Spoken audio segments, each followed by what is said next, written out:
Pukul 7 pagi, Christine dah siap sediakan sarapan untuk Alan. Pukul 7.10, dia kejutkan Alan bangun tidur. Pukul 8.10, dia hantar Alan keluar rumah. Biasanya sebelum keluar, Christine akan pesan-pesan sikit. Tapi hari ni dia diam je, muka pun nampak dingin. Alan berkerut dahi, pandang luar tingkap. Lepas tu cakap kat Christine dengan nada lembut, "Christine, kita tak semestinya kena bercerai. Tapi kesihatan awak sekarang tak berapa baik. Masa kita tak banyak. Satu-satunya harapan mak, dia nak timang cucu. Awak tolonglah faham situasi saya." Lepas cakap tu, Alan ambil telefon yang Christine hulurkan, cium dahi dia sikit, terus keluar rumah. Christine tengok belakang Alan yang makin jauh, senyum pahit. Kalau kononnya faham perasaan orang tu, maksudnya kena bagi suami kat orang lain untuk beranak. Baik dia terus jadi perempuan garang, tak sanggup. 3 bulan lepas, Mak Alan dikesan ada ketumbuhan dalam perut. Lepas tu, dia asyik paksa Alan cepat-cepat ada anak. Kononnya nak peluk cucu sebelum meninggal. Dia memang dari dulu tak suka Christine sebab Christine tak ada keluarga sendiri dan dah lama kahwin pun belum ada anak. Lepas Abang Alin meninggal dunia, Mak Alin siap panggil balik bekas girlfriend Abang Alin ketiga dan cuba jodohkan dia dengan Alin pula. Tapi sebelum ni Alin memang tak setuju. Tapi lepas borak panjang dengan mak dia malam tadi, hari ni Alin sendiri dah mula pujuk Christine. Maksudnya, dia mungkin dah setuju. Christine terasa hati dia bergetar. Mak Allen masuk dari luar villa, terus cakap, "Christine, ada benda kamu mungkin tak tahu. Kartiga dengan 2 beradik ni Allen dan abang dia dari Cik dah rapat. Siap ada perasaan kat satu sama lain. Saya memang suka Kartiga. Saya anggap dia bakal menantu saya. Dulu Allen terpaksa lepaskan Kartiga sebab nak bagi laluan kat abang dia. Tapi sekarang abang dia dah tak ada, saya nak satukan balik mereka. Kamu pun tahu kan, kebelakangan ni Alan selalu keluar awal dan balik lambat. Sebab dia dan Kartiga dah lama bersama balik. Saya dah hantar gambar kat kamu. Kalau tak percaya, boleh siasat sendiri. Tapi eloklah kamu yang minta cerai sendiri. Jangan sampai nanti kena halau keluar rumah. Lepas Mak Alan belah, Christine tergamam. Dia tengok gambar dalam telefon. Alan peluk Kartiga, siap ada gambar keluarga dengan Mak Alan lagi. Kartiga tu hampir jadi kakak ipar Alan, tapi sekarang jadi pasangan dia. Satu-satu gambar Christine tengok, makin sakit hati. Ada yang terlalu mesra, terlalu rapat. Dia memang dah rasa ada yang tak kena dengan Alan sejak kebelakangan ni, tapi dia tak pernah sangka Alan sanggup curang. Sekarang tengok bukti depan mata, dia rasa jijik. Alan tipu dia selama ni rupanya. Seluruh dunia pun tahu Alan paling sayangkan Christine. Tapi semua tu cuma lakonan. Dulu masa baru kenal, Alan sanggup belajar buat bunga api semata-mata nak buat Christine gembira. Sampai hampir meletupkan kilang. Tangan dia berparut, dia siap kata itu tanda cinta. Lagi satu, masa nak melamar, dia bina dunia ala-ala fairytale khas untuk Christine. Sampai semua perempuan kat bandar si cemburu. Mak Alin tak setuju mereka kahwin. Alan sanggup mugut lapar seminggu. Sama ada dia mati atau dapat kahwin dengan Christine. Akhirnya mak dia pun terpaksa setuju. Masa kahwin, siap buat siaran langsung. Depan berjuta orang Alin berikrar. Dia cuma akan cintakan Christine. Takkan menipu, takkan curang. Masa kemalangan dulu, nyawa dua-dua dalam bahaya. Alin serap peluang diselamatkan kat Christine. Siap cakap nyawa dia tak sepenting nyawa Christine. Sebelum hari ini, Christine yakin Alan betul-betul sayang dia. Tapi sekarang, dia dah tak pasti yang mana ikhlas, yang mana pura-pura. Tengah hari pukul 12, Alan balik rumah. Dia bawa kotak barang kemas yang cantik. Senyum lebar dan jalan ke arah Christine. "Christine, ni untuk awak." Dia sarungkan gelang ke tangan Christine. "Saya ambil masa 2 bulan tempah khas gelang ni untuk awak. Christine, saya cintakan awak. Saya nak pegang awak ketat-ketat seumur hidup tak nak lepaskan." Christine senyum kecil. "Masih boleh pegang lagi ke?" Dia tengok gelang tu memang cantik. Nampak dia betul-betul ambil masa buat. Setiap bunga kat gelang tu tersembunyi nama dia lambang cinta Alan. Tapi sekarang, semua tu rasa macam palsu je. Alan sambung, "Christine, tolonglah jangan sedih. Tadi pagi mak ada kat depan pintu rumah. Semua yang saya cakap tu memang sengaja nak dia dengar. Saya tak pernah setuju dan tak akan setuju benda mengarut macam tu. Kalau saya tak cakap macam tu, Mak mesti akan terus tekan awak. Saya tak nak awak terus kena marah dengan dia. Dalam hati Christine rasa macam ditarik-tarik, sakit. Tapi dia tak buka mulut. Mak dia nak peluk cucu tapi mereka memang tak ada anak. Nak buat macam mana? Alan potong ayat dia dengan lembut. Jangan risau, saya akan uruskan. Tak ada anak pun tak apa. Saya bukan jenis lelaki yang pentingkan benda tu. Saya tak sanggup tengok awak tanggung sakit sebab nak beranak. Hati Christine makin lama makin berat. Kalau bukan sebab dia dah tahu semua kebenaran, mungkin dia dah cair dengan romantik Alan tu. Alan ingat Christine masih marah pasal hal pagi tadi. Dia duduk mencangkung depan Christine, cuba pujuk lagi. Jangan sedih, kalau hadiah tu tak cukup. Jom, saya bawa awak pergi pilih sendiri satu lagi. Christine nak tolak, tapi Alan dah pun angkat dia. Siap ambil kasut dan jaket. Letak dia dalam kereta. Siap pakaikan kasut dengan hati-hati. Alan bawa Christine pergi pameran kapal layar. Dia ingat Christine pernah cakap nak berlayar atas laut. Jadi, untuk pujuk hati Christine, dia terus beli satu kapal layar 3 tingkat, siap minta orang ubah suai kat situ juga. Nama Christine dicetak atas kapal tu. Masa tu, kawan-kawan Alan pun datang menyakat. Alan, kau main tak adil. Kapal ni aku dah lama, siap bayar deposit lagi. Kau mana boleh lawan Alan. Kalau Christine tak suka, aku ada peluang. Tapi kalau dia dah suka, aku memang tak ada harapan langsung. Alan buat tak tahu je, terus pegang tangan Christine. Apa yang Christine nak, orang lain jangan harap. Deposit tu, aku bayar 3 kali ganda. Diam-diam, kawan tu pun ketawa. Kalau macam tu, aku ambil duit je lah. Kau teruskan manjakan isteri kau tu. Alan senyum, tak layan mereka lagi. Dia bawa Christine pusing satu kapal. Sabar, jelaskan satu-satu fungsi dan reka bentuk. Tapi hari ini terlalu banyak benda Christine tahu. Hati dia kosong. Tiba-tiba, kat pintu kapal muncul seorang perempuan berbaju gaun putih panjang. Sekelip mata, tangan Christine kena genggam kuat oleh Alan, kar 3. Alan, Christine, saya pun nak tengok kapal ni. Boleh join ke? Kar 3 dah jalan mendekat sambil senyum manis. Dulu, dia dengan Abang Alan dah hampir kahwin. Mereka sepatutnya panggil dia kakak ipar. Kalau bukan sebab Christine dah tahu kebenaran, dia memang takkan perasan pandangan sinis dalam mata kar 3 masa tu. Tak boleh, jawab Alan dingin. Kar 3 gigit bibir, mata merah. Dia pura-pura sedih, nak pusing balik. Nampaknya saya datang tak kena masa, tak dialu-alukan langsung. Christine dengar Alan mengeluh perlahan. Dia terus tengok mata Alan. Mak cakap kamu dengan kar 3 dari kecil dah rapat. Kenapa saya tak tahu langsung? Alan terkejut, tapi mata dia nampak tegas. Saya dengan dia jumpa beberapa kali je masa kecil. Dia lebih rapat dengan abang saya. Kami bukan kawan baik dari kecil pun. Mak memang suka dia. Dulu nak jodohkan dengan abang. Sekarang abang dah tak ada. Dia nak bagi kat saya pula. Jangan percaya cakap Mak. Saya takkan setuju kerana saya takkan ada anak dengan orang lain. Saya cuma cinta awak seorang, Jake.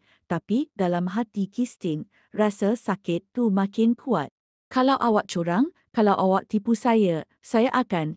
Tiba-tiba telefon Alan berbunyi. Lepas jawab, muka dia terus berubah. Christine, Mak masuk hospital. Dia tengok Christine dengan serba salah. Saya pergi sekejap je. Kalau awak penat, balik dulu ya. Okey. Satu perkataan, tapi mata Christine dah merah. Dia tunduk, tak nak tunjuk dia. Sebenarnya nampak nama kar 3 kat skrin tadi. Alan tak perasan langsung, terus turun dari kapal dengan tergesa-gesa.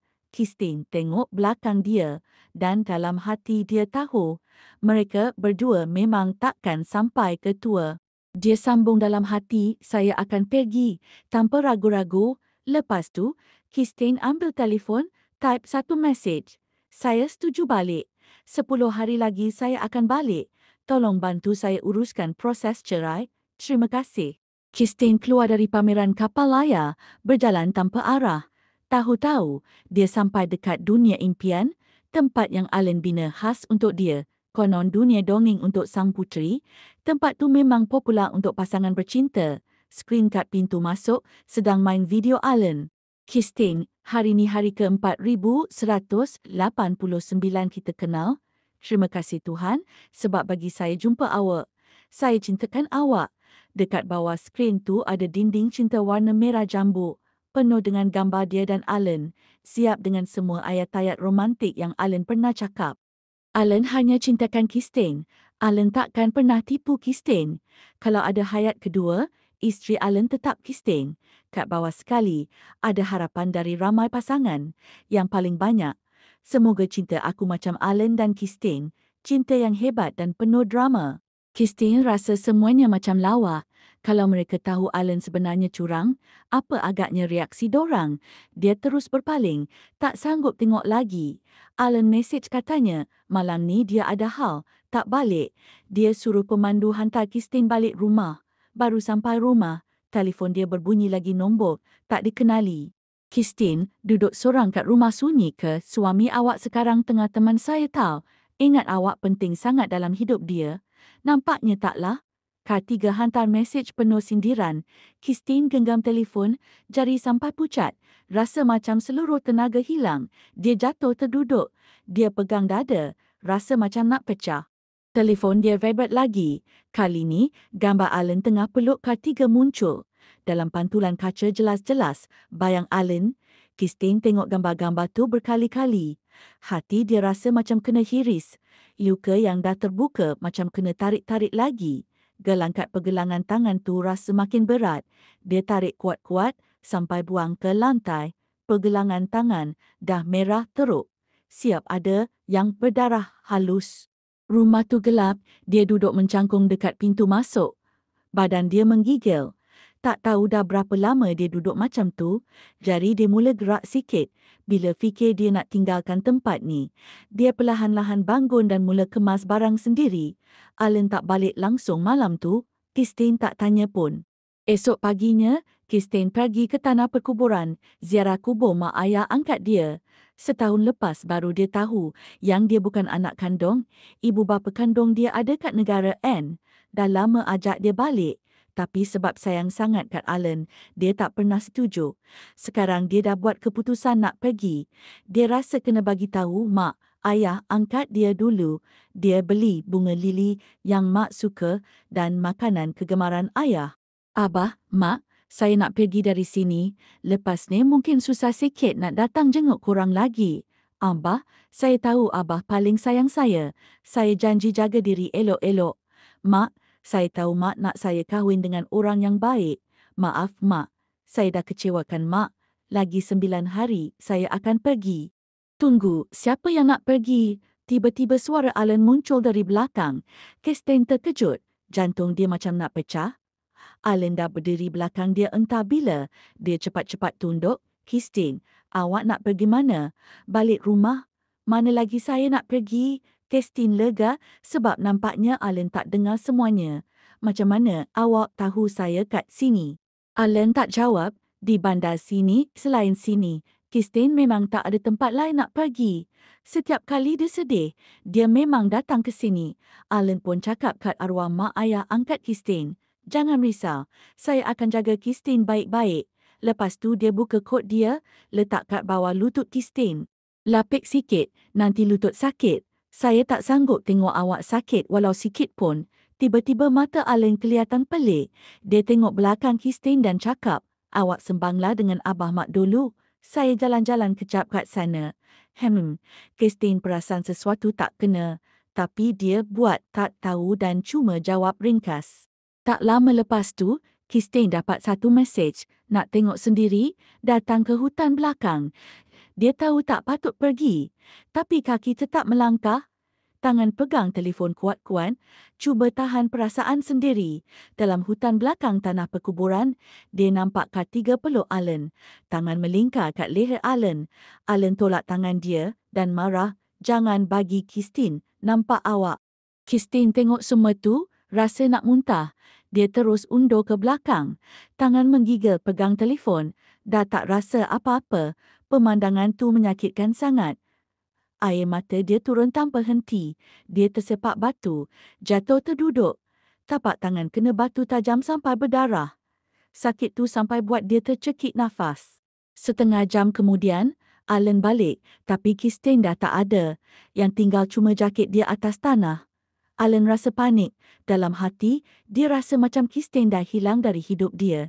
Kirsten naik taksi, jumpa peguam dia yang dah siap aturkan semuanya, bawa bimbingan peguam wang, dia tanda tangan semua dokumen berkaitan.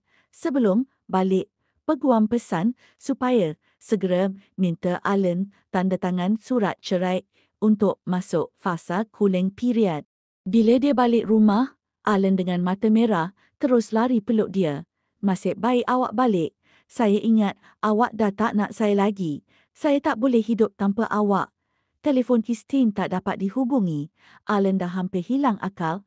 "Awak pergi mana? Kenapa tinggalkan saya? Saya takut. Takut awak tinggalkan saya." Dia nampak mata Kirsten merah, terus peluk dia erat. "Jangan nangis. Abah mak awak tak pernah tinggalkan awak. Saya akan selalu temankan awak ziarah mereka." Kirsten rasa hati dia pedih, tolak Alan perlahan. "Saya penat. Nak rehat." Alan perasan banyak hadiah atas lantai, semua belum buka. Dia tanya, "Kirsten, awak kemas semua ni untuk apa?" "Saya ingat nak buka dan tengok sama-sama."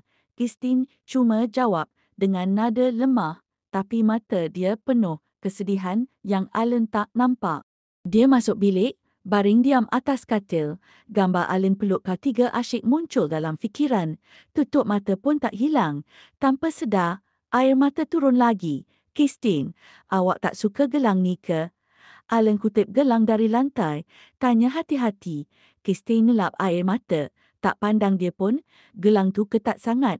"Oh, kalau macam tu saya ubah saiz dia nanti." Dah 2 kali tak jumpa Kirsten, Alan makin risau. 2 hari berikutnya, dia langsung tak tinggalkan Kirsten. Semua kerja dia buat dari rumah. Hari ketiga, kawan baik dia ajak keluar berkelah. Alan tahu Kirsten tak suka tempat ramai, terus tolak. Tapi kawan tu tak putus asa, siap call Kirsten pujuk. Tak nak Kirsten diganggu. Alan pun tanya, "Awak nak pergi tak?" "Boleh." Alan pun angguk dan cakap kat telefon dengan suara dingin, "Kita akan sampai nanti." Dengan orang lain, dia nampak garang. Tapi dengan Kirsten, dia lembut sangat. Dia tolong pilihkan baju santai. Siap pakaikan topi dan sapu sunblock. Beg pun dia bawakan. Tangan pun tak lepas dari genggam tangan Kirsten. Bila drive pun, tangan tetap genggam. Alan rasa Kirsten macam lain macam 2-3 hari ini. Tiba-tiba ada kereta potong lain tak reti adab. Alan cepat-cepat pusing steering 2 tangan. "Masep, sempat kawal." "Memang tak selamat," kata Kirsten. Alan angguk, "Betul tu. Awak ingat tak masa baru dapat lesen? Awak bawa saya jalan-jalan, nyaris nyawa kita melayang." Alan ketawa kecil. Dia ingat semua, setiap detik dengan Kirsten. Dia tak pernah lupa. Kirsten tengok cermin sisi. Fikiran makin jauh melayang. Dalam cerita-cerita Alan, dia nampak semua kenangan mereka. Tapi semua tu dah tak boleh kembali. Hari ni ramai orang join piknik. Kirsten pernah jumpa kebanyakan mereka. Tapi teman perempuan dorang hampir tak pernah sama orang. Tukar pasangan lagi laju dari tukar baju. Kirsten tak suka. Dulu dia lega sebab Alan tak sama macam dorang. Tapi sekarang dia sedar Alan cuma tukar kurang kerap. "Alan, Kirsten, jom duduk sini." Mereka berdua ditolak duduk tengah. Alan genggam tangan Kirsten. Setiap kali dorang datang, mesti puji Alan sayang Kirsten gila. Doakan dorang kekal sampai tua. Bahagia selamanya. Alan pun angkat dagu sikit. Yakin sangat. Mestilah. Confirm. Tapi Kirsten je tahu. Mereka takkan sampai tua sama-sama. "Sayang, biar saya pergi bakar makanan untuk awak." "Tunggu ya." Alan hulung makanan kat Kirsten lepas tu pergi kat tempat BBQ. Masa itulah Kartiga muncul, pakai baju longgar, bau parfum rose dia merebak satu kawasan. Kirsten terus rasa lawyer, "Maaf lambat, nak tebus balik. Biar saya jadi tukang masak hari ini." Kartiga cakap sambil senyum-senyum, campak beg. Terus join dekat tempat BBQ. Yang lain-lain semua saling pandang, lepas tu secara diam-diam berdiri rapat-rapat, nak halang Kirsten nampak. Kirsten perasan, dada dia rasa sesak, tangan pegang makanan pun menggigil. Rupanya semua orang tahu pasal Allen dan K3. Semua ni cuma drama dan mereka pelakonnya, hanya dia, penonton bodoh yang percaya. Dari celah-celah, Christine nampak Allen dan K3. Gerak tubuh kecil yang cukup buat hati dia pecah. Dia ingat dia dah kebal, dah takkan terkesan. Tapi tak, hati dia tetap sakit. Maaf, saya nak ke tandas kejap. Dia cepat-cepat bangun, lari sebelum emosi dia meletup. Allen dengar, terus letak. Makanan, sayang, saya akan menemani awak. Tak payah, awak bakar sotong tu. Saya teringin nak makan. Nada suara dia rendah, tapi langkah makin laju. Allen tengok belakang dia, hati makin risau. Christine nampak makin jauh, makin dingin. Keluar tandas, Allen tak ada. Tapi Christine dapat satu mesej dari K3.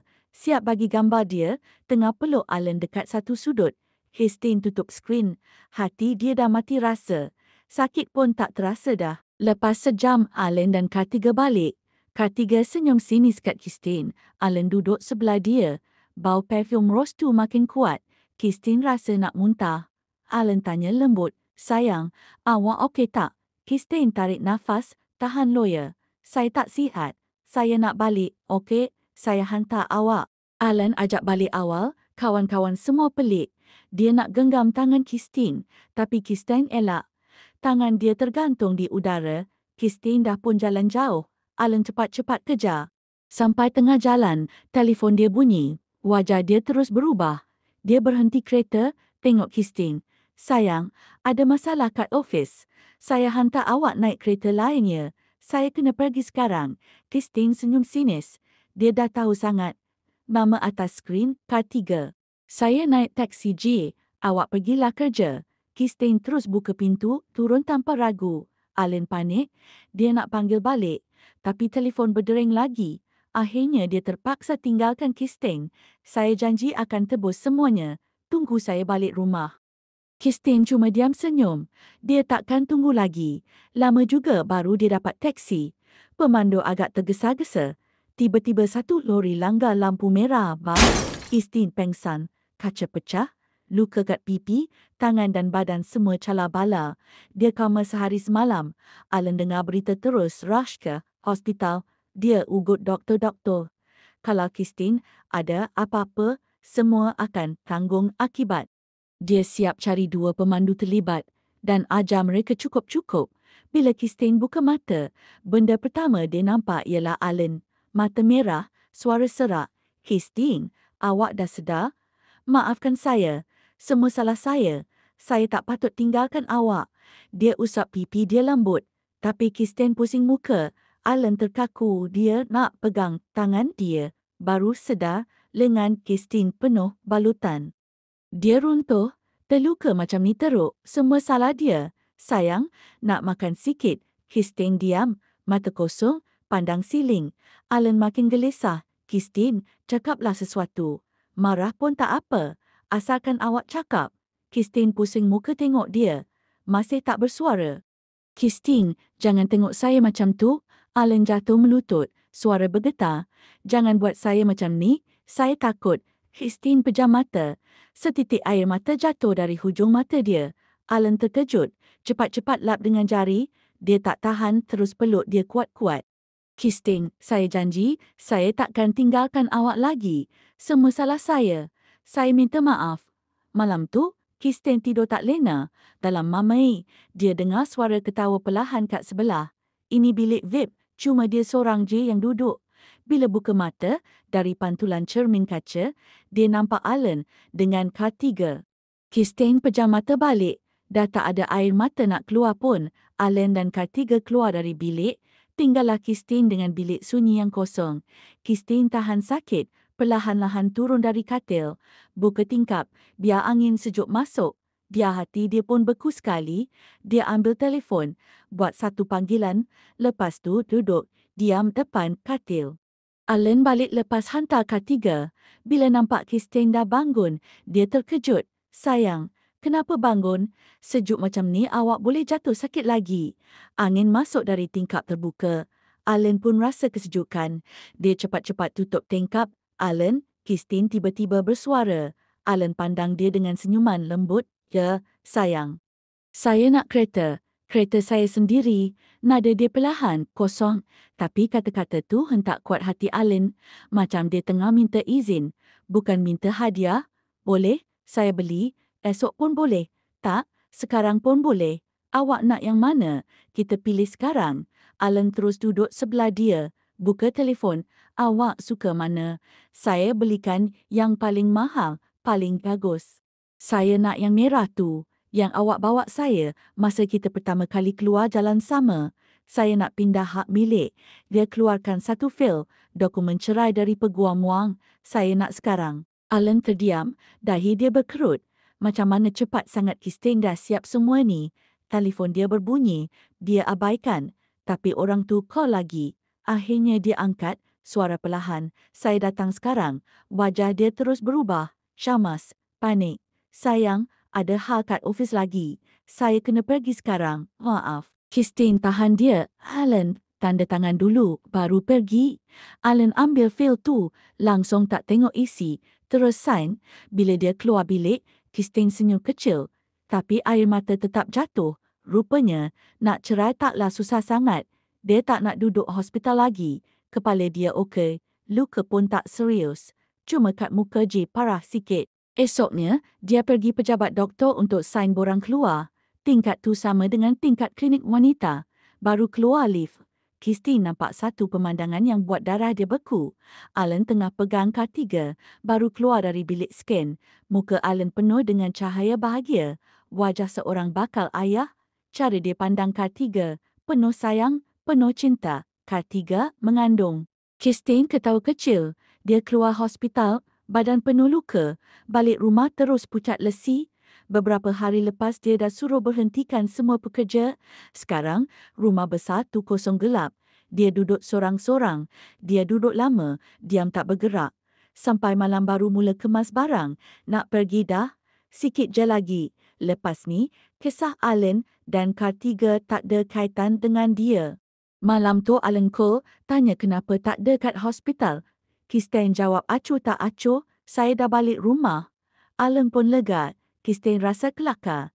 Kalau sayang sangat, kenapa boleh peluk perempuan lain? Kalau betul sayang K3, kenapa masih ambil berat pasal dia?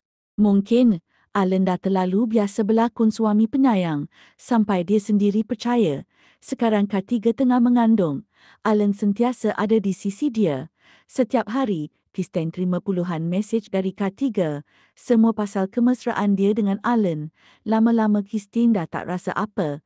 Nak buka pun malas. Hari pertama Alan tak balik rumah, Christine pergi dunia impian, tempat kenangan mereka, cabut semua gambar mereka dari dinding impian. 5 hari lagi tempat tu akan diruntuhkan. Hari kedua Alan tak balik. Christine kumpulkan semua hadiah yang Alan pernah bagi, yang belum buka pun ada, dan dermakan pada badan kebajikan. Hari ketiga, dia bakar semua pakaian dan barang keperluan sendiri. Hari keempat, semua kenangan Alan dalam villa tu. Dia bersihkan habis. Malam tu, dia call Alan, cakap dia dah balik rumah. Nak siap-siap sambut birthday ayah Alan. Dah beberapa hari tak jumpa. Bila Alan nampak dia, terus nak peluk. Christine undur ke belakang. Sayang, saya sibuk sangat beberapa hari ini. Jangan marah ya, jangan sentuh saya. Luka saya sakit. Suara dia tenang, tapi mata dia kosong. Seolah Alan tak wujud. Alan terkedu. Christine masih berbalut kat muka, wajah pucat, mata suram. Alan rasa bersalah, perlahan nak peluk semula. Tapi K3 muncul. Dia senyum sinis ke arah Christine, tangan pegang perut, jari tunjuk ke arah telefon. Christine tengok mesej tu, gambar Alan tengah duduk, telinga rapat ke perut K3, bercakap dengan anak dalam kandungan. Christine, Alan cintakan saya. Kami dari kecil dah kenal. Sekarang kami bahagia. Satu keluarga. Awak patut undur diri. Selama ni Christine tak pernah layan provokasi K3. Tapi kali ni, dia balas. Okey, dia akan undur diri. Dia doakan dorang bahagia selamanya.